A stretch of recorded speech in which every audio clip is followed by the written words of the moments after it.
मी ऐश्वर्या. उपवासाची खिचडी कशी बनवायची ही आज मी तुमच्यासोबत शेअर करणार आहे. तर चला आपण बघूया. पहिलं तर मी कढईमध्ये तेल घेतलं.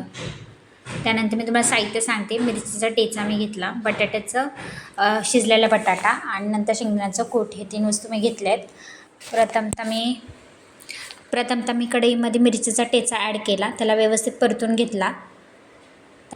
मी बटाटा शिजवून घेतला आहे, परंतु मी त्याच्या 2 शिट्ट्या घेतल्या होत्या. मला जास्त शिजलेला बटाटा आवडत नाही म्हणून. तर मी भिजवलेला साबुदाणा त्यामध्ये ॲड केला व्यवस्थित.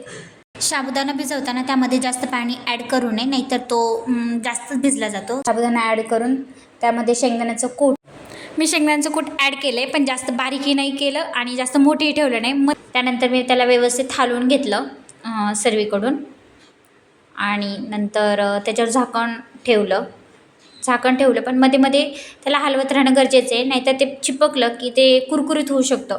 त्यामुळे त्याला सातत्याने हलवावे. आणि मी तर 15 मिनटं वाफ घेतली होती. तुम्ही 15 मिनटं वाफ घ्या, त्यामुळे त्यातला कच्चापणा निघून जातो आणि व्यवस्थित सुटसुटीत खिचडी होते. आणि तुम्ही ट्राय करा माझ्यासारखी खिचडी, सोपी साधी सोपी पद्धती माझी रेडी. थँक्यू. खिचडी मी ही स्पेशली सिद्धासाठी बनवली होती, त्यांचा उपवास असल्या कारणाने. अशाच घरगुती रेसिपी बघण्यासाठी तुम्ही माझ्या चॅनलला सबस्क्राईब करा आणि शेअर करा. थँक्यू.